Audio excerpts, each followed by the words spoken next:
Hey everyone, welcome back to the Track Limits podcast. I'm back. That's probably the most important thing here. Boo. Fine, fair enough. Next. But no, we have Mikey, we have Claudia, we have Niru. We're going to unpack the Vegas Grand Prix. Before we do that, congratulations, Max Verstappen, 4-time world champion of the world. Totally deserved it. Totally deserved it. Yeah. I love the way he called out Zach Brown. Were you going to say that? Yeah, That he's it? like, That he was kept the so receipts funny. and everything. Yeah. He remembers. Zach was like, "Congratulations, Max. You know, you really deserve it." And he looked at Zach and was like, "Yeah, because last year you said I had the fastest car. This time I didn't." Yeah. And just dunked on him on Sky TV. He basically said that you only won last year's because you were the best car, and he just proved to me I didn't have the best car this year. He did at the start, but not at the end. Yep. And where he finished and all the ups and downs, he did amazing. It was great. The only person that could probably take that was Zach as well. So I feel like that American sense of humor, laughing at yourself. He took it well. He took it well. But I mean, what a weekend for him to honestly kind of also forget in some ways. He just did not look on the pace throughout the practice sessions and also qualifying. I understand there was a rear wing debacle that they brought the wrong wing. So Did you see the size of that thing? Yeah. Everyone else was low profile. Yeah. They were like They did the monocle Lego dumpers. version. Yeah. Did you see the clip of them shaving The off shaving, the yeah. wing? Literally, I was like, Yeah. oh god. So for all things considered, though, to come in fifth and actually at one point also be on the podium for a majority of the race, it's pretty great. Yeah. Pretty great. No, it's outstanding. Especially when Checo, by the way, was didn't qualify out of Q1. Well, he scored a point. Okay, He scored one we're point. We're gonna and give he had him the probably point. the best overtake of the race, by the way. That double overtake on yeah. Magnussen and Lawson was incredible. If we leave with anything this whole season, Yeah. we take that with Checo. Yeah.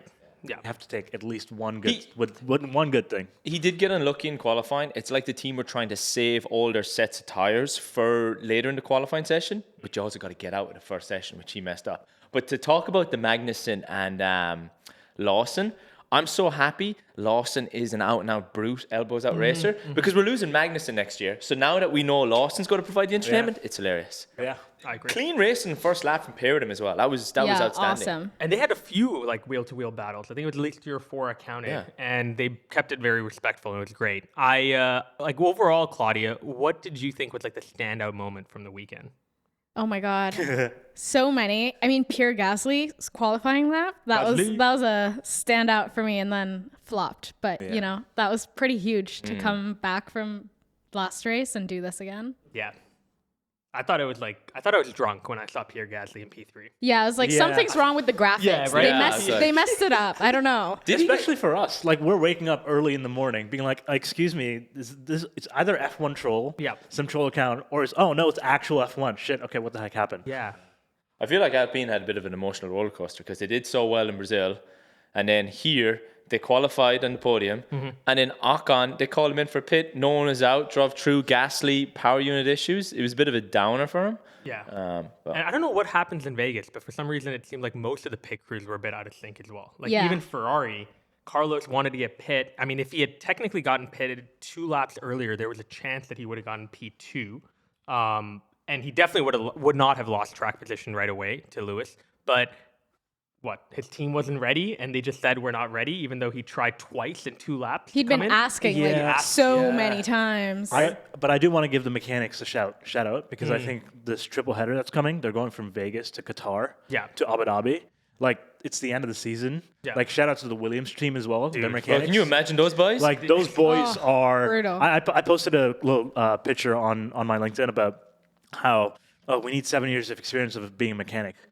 I've been working at 1 year at Williams. You're hired. The amount of pressure those guys have been going through this whole season, I'm like, praise to them. So I feel like mistakes are going to happen naturally. But those mistakes, I feel like, is it also the mechanics? I felt like it was more on the pit wall. True, I think it's strategists who just weren't calling things in. And honestly, the indecision for Ferrari was what didn't call the pit crew out, right? Because the pit crew needs to be called in to be ready. But that all starts with a pit wall, and it seemed like there was a lot of confusion over where to pit Sainz and not.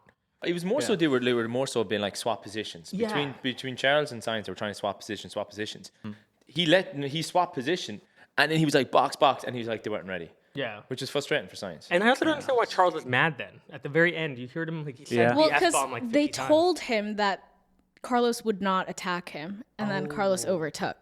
But I listened to Carlos's radio, and they just said keep it, relax. But they didn't say don't attack. So I think it was just a bad miscommunication. Can we talk about Charles real quick? Because it's like this pent-up aggression has come out of almost out of nowhere. It's like the quiet kid that basically stays quiet the entire season, and then all of a sudden it's just this aggression that comes out. I'm just like, one, I probably understand, but two, the reasoning for it doesn't. I mean, the poor boy's traumatized. Yeah. Like, I don't think there has to be a reason. He's just traumatized. Yeah. Hey, it also felt like maybe he also felt like he could have chased down that podium, but also more importantly, maybe P2. Like, actually, Charles was the only person who gave George any battle when you think about it. I mean, other than Lewis at the very end, but like, I mean, in the first 10 laps, I don't know what Charles was doing, but like he was pushing his tires to the limit to try to get to George. He did. He grained him so bad. But they were the second fastest car in the grid, and Charles had a master start. Like the inside, everyone was struggling with the grip. They drifted wide. That was quality. Yeah. And he's done that a few times now. Even in Brazil, he picked up like 2-3 places right off the beginning, which is pretty great. But yeah, George Russell, I felt like this whole race, I felt very bad for George, and I'll tell you why.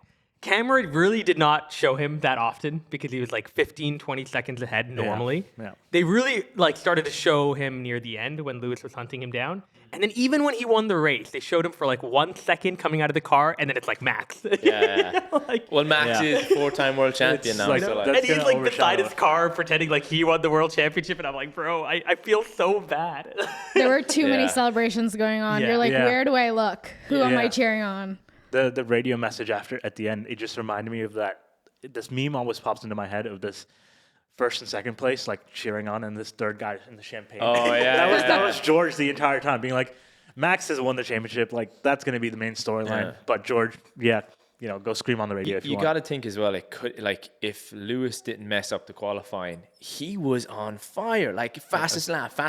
Now maybe George was cruising in the background until the latter end. But Lewis was on one today. Well, I was telling you, when I was watching the final 15 laps, I put on 3 monitors, right? I had Lewis's POV, I had George's POV, I had the race. And I was wanting to listen to Russell's radio. And every lap almost, especially in the last 15, he was asking Hamilton pace, 36.2, 36.3. And like he was trying to get up there. And keep in mind, he had fresh tires compared to Lewis. He had 5 lap fresher tires. Yeah. Oh, headed later.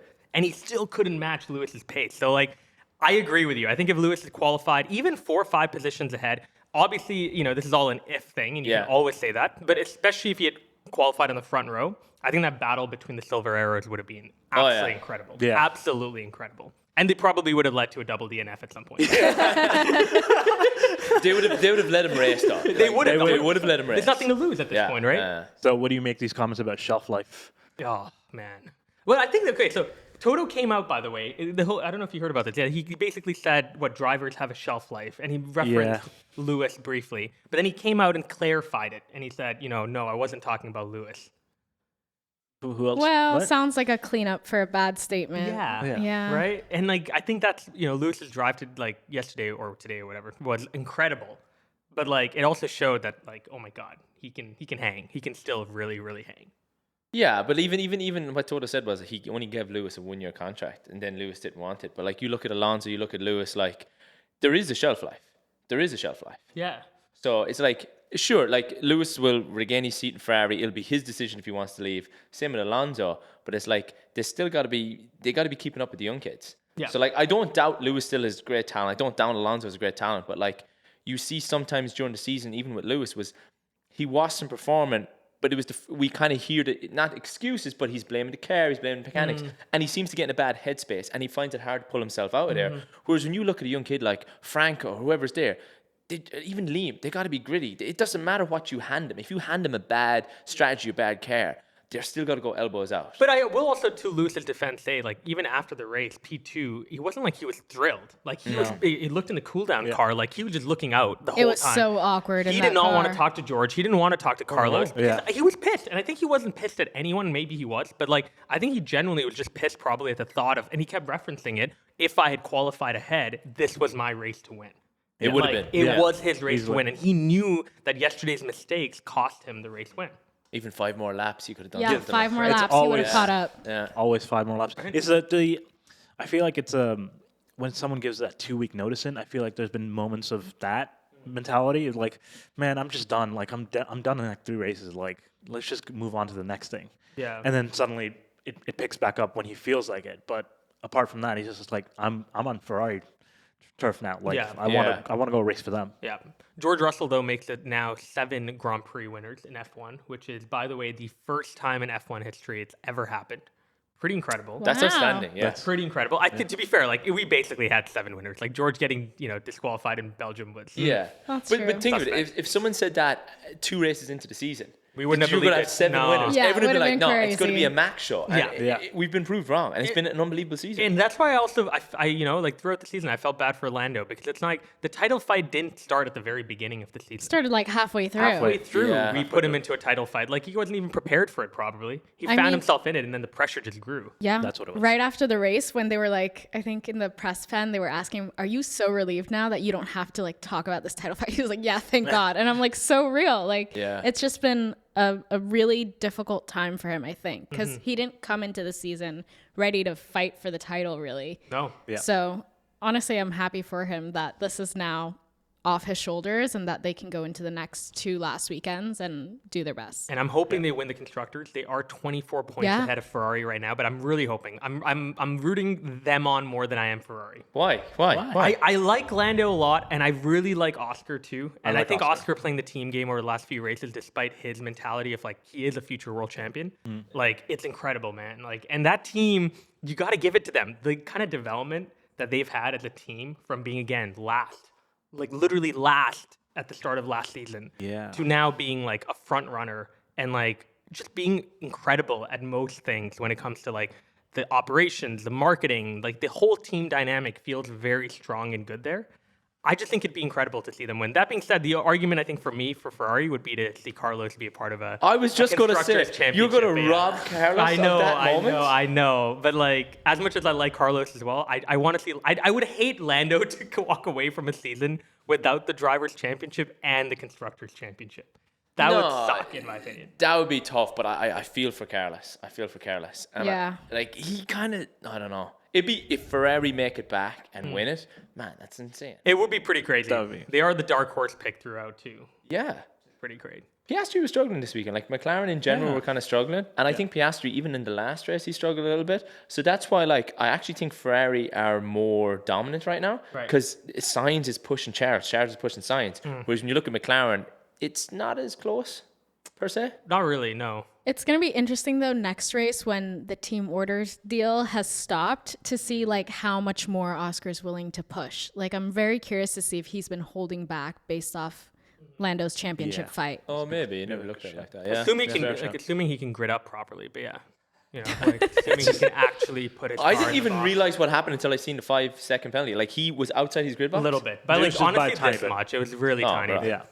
It is what it is. It's not an excusable mistake either. No, but It is what it is. I think we'll see him perform. I think the next couple races as well. Vegas was so different in terms of track temperatures and just the way that the whole format of that weekend is put out together. So I feel like it puts the drivers in a situation of like we're doing more promo than actual racing. So these next 2 races, hopefully, I hope we see the Australian Kimi Räikkönen, which is what I call him. Do exactly that, kind of like just let it loose. Yeah. also, Speaking of the show, though, and not to Yeah, show, go but ahead. like it's actually ironic that Max won in Vegas too, huh? Yeah. Given like he how hates it, like- he hates Yeah. it. Gave Vegas, it's like, oh man, I got to celebrate in the city now. Like what? but even like everyone gives it, even we give it abuse. But Yeah. like the racing is good. But I think the drivers hate it because you can't get the tire in the right temperature. You get it in the right temperature, and you wreck the tire. Yeah. It's such a juggling act, but it makes it interesting because you could have a Gasly on the podium. Or Mercedes, man, because like Mercedes hadn't been on the podium in ages. Yeah. And like even after the race, when they were like, "Why are you so good?" They're like, "We don't know. Like we literally don't know why we were this good." Yeah. And I was like, as a Mercedes fan, I'm looking at that like, God damn it. It's not a good thing either because you can't tell what you're doing right or what No, you're but it doing also wrong. means like in typical Mercedes fashion, we're gonna go from a 1-2 here to probably like P7 and 9 now in Qatar. Yeah. Just Vegas got to clean up their act with the like plastic bags, styrofoam everywhere. It was like every 2 minutes you look, Oh my God. there was another piece of something hanging out with George's car. Charles at one stage had like a piece of plastic bag in his front antenna, like where the comms are. And the marijuana smell, apparently. And the marijuana Yeah. smell. Oh, yeah. I saw a clip on Twitter of either a medical car or a safety car literally throwing out trash next to I seen the guy. I was like, that's probably what it was. No, Like, but it was bad. Probably It was not bad. that, but I'm like, Yeah. you know, if we're seeing more of that, I'm like, that's crazy. What are we excited for next race?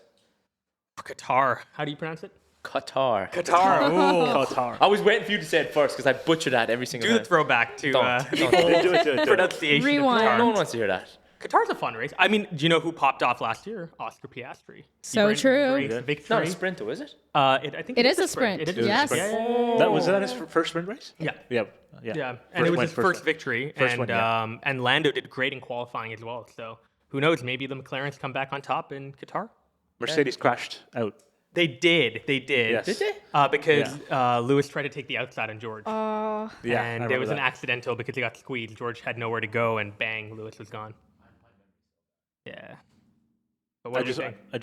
I think. Well, I mean, we'll see. I'm really rooting for Oscar in this, to be honest.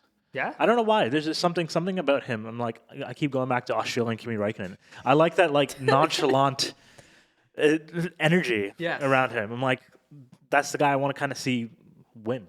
I Yeah. don't know something about If you're his Max energy. Verstappen, like, what do you do coming in here? Like, you've won the drivers' championship. You're probably not going to win the constructors. Like, are you just chilling? Like, Oh, what do you- 100% like, chilling, full lad. carnage. Racing for the vibes. He needs to bring the sim rig. He can practice his. What's he trying to practice for? He wants to do. Daytona? Yeah, no, he wants to do a Le Mans 24 hour. Oh, wow, And he said yeah. his contract is up in 2028 and he'll be 31.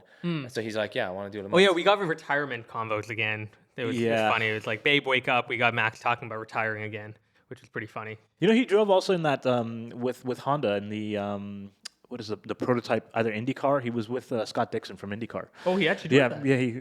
They were driving around. The IndyCar drivers and Yeah, Yuki was driving. Yuki was driving the an IndyCar. The and Max IndyCar. was So driving they the- did like a small collab there. So I was like, they already seen signs of like maybe Max might retire after 4 championships. Who knows? I was honestly thinking like he would come on the radio at the end, being like, I'm "Yeah, retired. guys, I'm This is retired. it. Yeah. I'm done, guys." No, Max is going to be chilling. I think, as you said earlier, Lando now has the pressure off him. No one's bugging him in interviews, been like, "Oh, how was your championship title fight?" All this. Like, he'll have a good race. Yeah. McLaren are good in the downforce. I think Ferrari, Sainz has got something to prove. Like, Sainz really wants to end off his career with Ferrari on a high and high. I reckon Sainz will be elbows out, effect team orders. He'll be good. Yep. Claudia, you agree? Yeah, totally. I think Lando might go for the win this coming weekend. Yeah. Yeah. 100%. Especially without the pressure. Like, we just know Lando cracks sometimes. Yeah. And I think without that, he's just able to go out there and race. I think it might be a win in the books for him.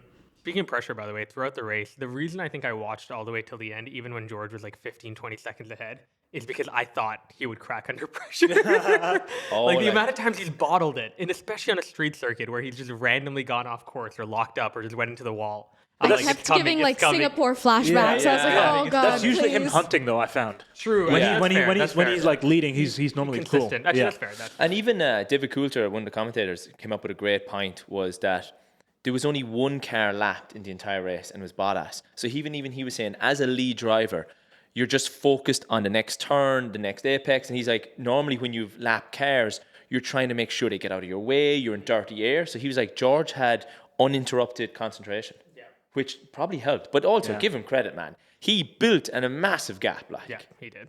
All right, well, that's pretty much it. Any rumors that we got to talk about briefly? Like anything happening? I think everything is locked in for 2025, right? yeah, what's Franco doing? Well, the Red Bulls, the Red Bull seat is TBD. The Really? the Kit Kat sponsorship. It's like What Kit Kat? What? Kit Kat is sponsoring Checo, right? F1 and Yeah. also Checo. So there was rumors around. Okay, there's like rumors around like if Checo keeps the seat or not, and then because Kit Kat already sponsored Checo, they were like, and they're now sponsoring F1. Right. They thought, oh no, he's now Checo's So going what to keep is that it? seat. Lost and then to Red Bull and then Franco to No, V-Car? Yuki wants Red Bull. Yuki to Red Bull. Yuki wants that. See, Yuki came out today and he was even saying that how he wants to get that upgrade. Yuki was feeling really confident this Yeah. weekend. All of the press interviews, I was like, okay. He was like, I destroy my teammate. I don't know. Yes. He was like, I destroy every teammate, like keep it coming. Go off. Go off. Go off. Go off, Yuki. I like that. that. Oh, I mean, There's no way Checo. Like, I'm not trying to hate on Checo, but he can't. No, but I am. I'm not trying to hate on Checo, but I He can't am. keep that seat. No, he can't. Yeah. Yeah. How many times has he been battling Lawson, and Lawson's in the sister team? Like, come on. Yeah. Yeah, how are V-Carbs outscoring you Yeah. like multiple times in a row? Helmut Marko did say, though, that after Abu Dhabi testing, they're going to have a stakeholder meeting and talk about that seat for next season. So That worries me because then Checo's just got to come with a blank check. And they're yeah, gonna be like, exactly. It's like conversation's end. who are He's the keeping his seat. stakeholders? Yeah. Driving ability, 50 million. 50, Yeah, it's like, don't worry about it. Yeah. Don't worry about it. No. I don't want him to keep that seat. Like, I'm glad Yuki's coming out now and saying it. Because I feel like nobody else says it about him. So he needs to do that himself to be like, no, I deserve this seat. You put me in the back burner for so damn long. Yeah. No Yeah. one talks about me. Give me that seat. Because the rumor isn't that the rumor that people talked about a lot is that they're not promoting him because he might eventually go and leave to Aston Martin in like past 2026 because of the Honda deal. Because the Honda. Yeah, because deal. the Honda wants a Japanese driver past 2026 apparently, and that's why Red Bull can't trust Yuki to stay. But I'm like, I don't know. It's just I agree with you guys. Like he's proven himself. He's been a loyal person. He's grown. I mean, like I think Jensen Button was talking to him and was like, "Hey, you've grown. Like not only like on track, but like your temperament, your composure. Like you look a lot more chill. You're not yelling on the radio as much. Like he's definitely matured." It would be great to see him at Aston Martin, though. Oh yeah. Speaking of, Lance Stroll had a terrible weekend. Obviously, he's in that seat for forever if he wants it, but I'm really curious if like there's conversations behind the scenes starting to happen. They need to have a stakeholder meeting. They need yeah. right? Oh, they're gone backwards and backwards. They get taken out of reverse and put it in first gear, like. Yeah.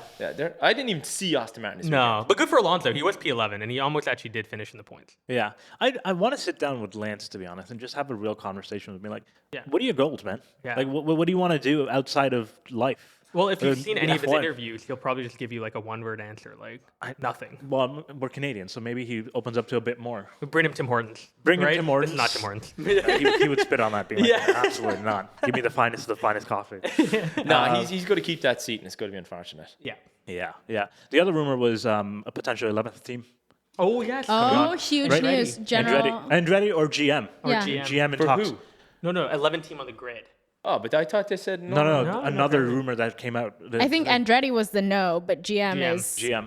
very likely. Past 2026. Yeah. Damn. Or 2027. One of the two. 2026, I think. They said. 2026, yeah. Could be wrong.